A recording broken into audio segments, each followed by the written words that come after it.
오늘 우리에게 주시는 하나님의 말씀은 욥기 3장 1절에서 10절까지의 말씀입니다. 그 후에 욥이 입을 열어 자기의 생일을 저주하니라.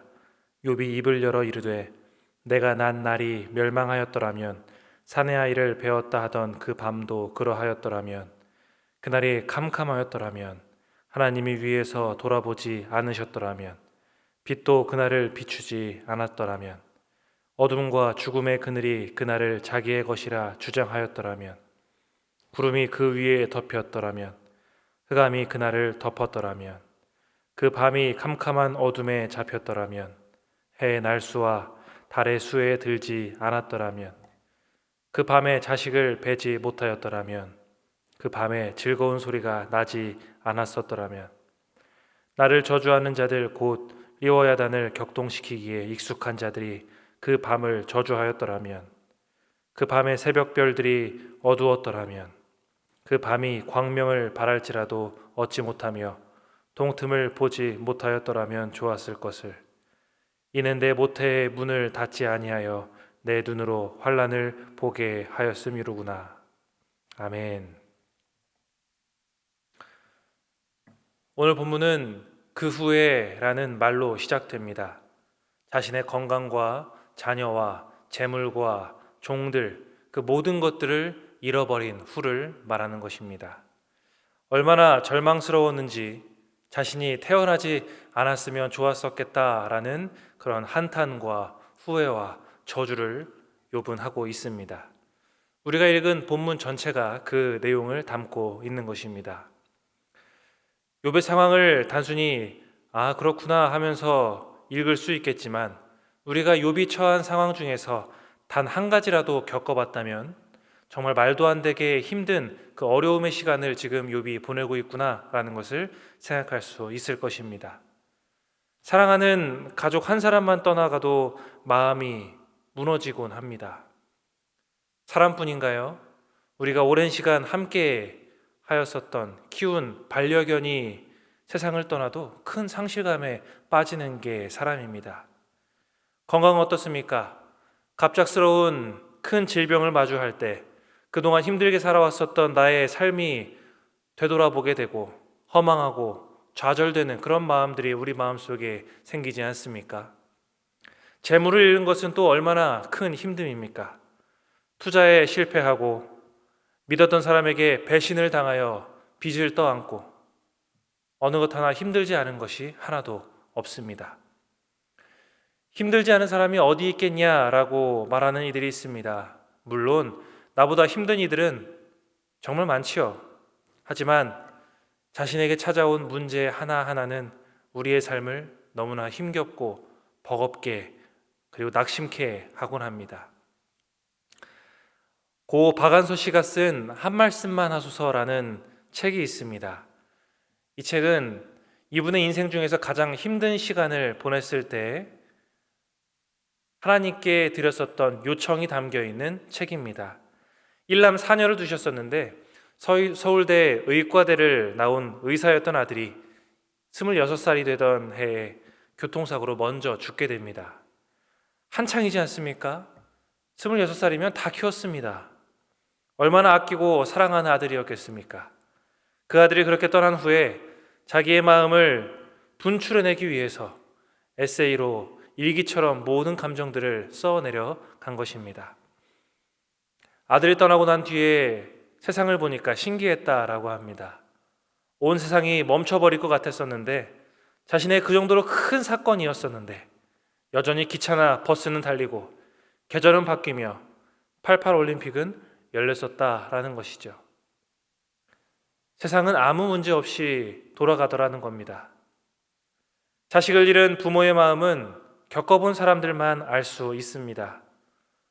이 박한서님의 필력이 이 얇은 책에 요동치듯 감정들을 잘 생생하게 담고 있었습니다.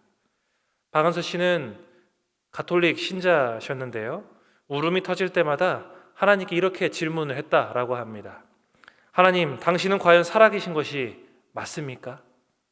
왜 내 아들이 죽어야 합니까? 하나님 당신도 실수를 하시는군요. 왜 내가 이렇게 고통을 당해야 합니까? 하나님, 한 말씀만 해주십시오.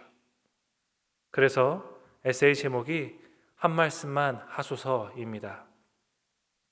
답답하니 따지기도 하고 덤비기도 하고 자기를 쥐어 뜯기도 하며 사생결단을 하듯 그렇게 위협을 하기도 하고, 그래도 하나님은 한 말씀을 안 하시는 것 같은 그 때를 보냅니다. 박안서 씨가 그랬고 우리가 그런 순간들을 보낼 수 있습니다.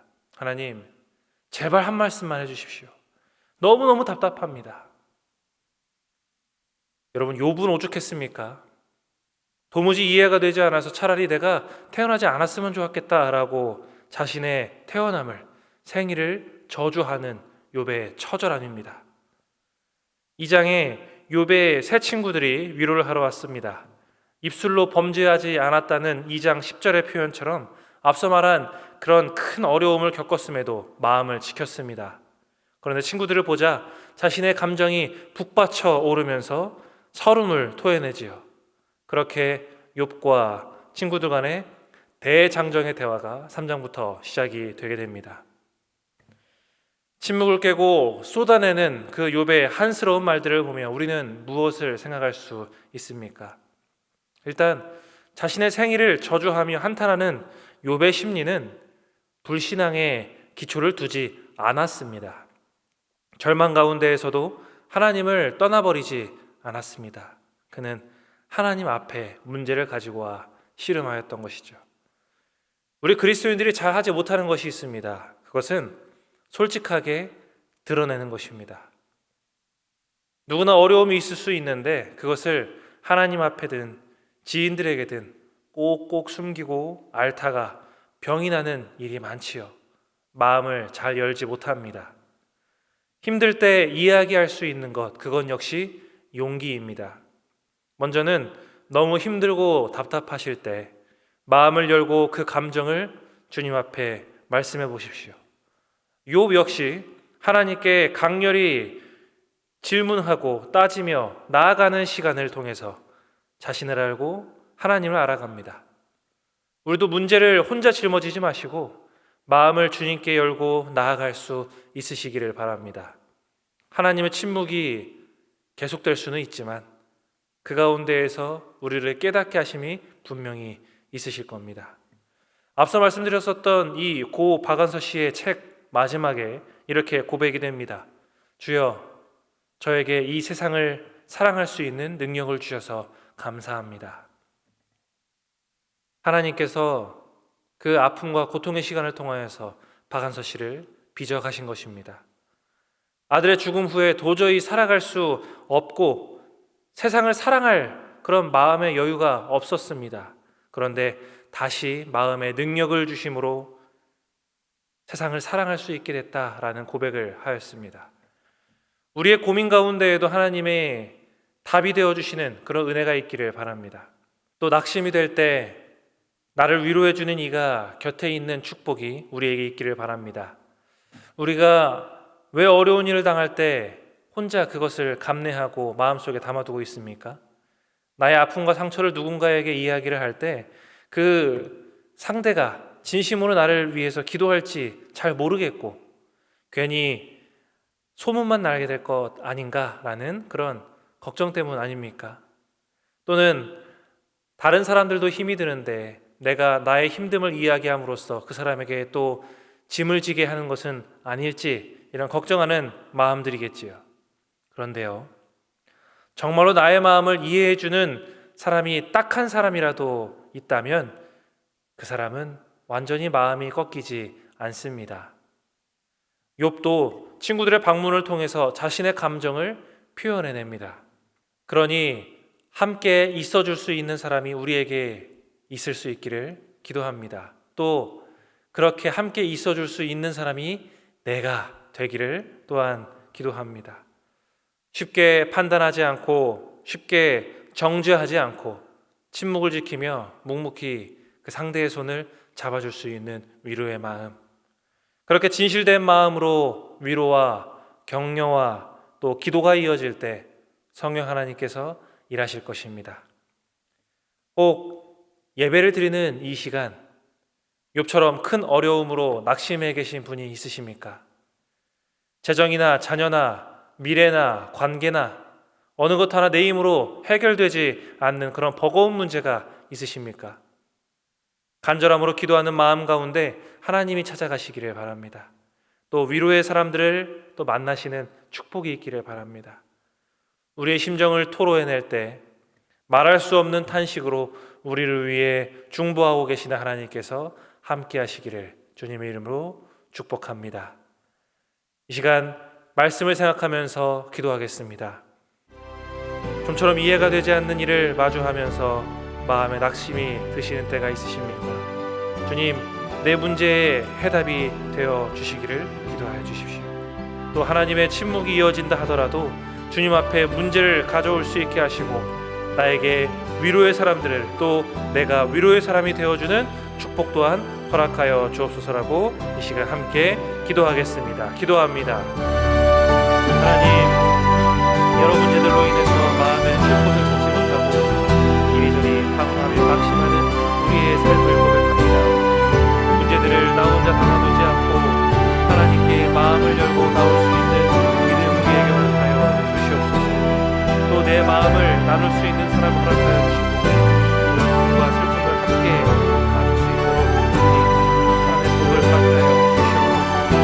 나 역시 그런 사람이 되어서 누군가를 격려하며 마음을 세워줄 수 있는 위로의 사람들 되게 하여 주시옵소서. 오늘 하루를 살아갈 때 또 어려운 문제들과 근심과 걱정이 왜 없겠습니까? 하나님, 그럼에도 하나님의 신실함을 믿고 주님을 붙들고 그 모든 일들을 넉넉히 잘 감당해낼 수 있는 우리가 되게 하여 주시옵소서. 이제는 우리 구주 예수 그리스도의 은혜와 하나님 아버지의 무한하신 사랑하심과 성령님의 감화 감동 교제하시는 은혜가 신촌의 모든 성도들 머리머리 위에 우리의 가정과 직장과 학업과 사업 위에 지금으로부터 영원토록 함께 오시기를 간절히 축원하옵나이다. 아멘.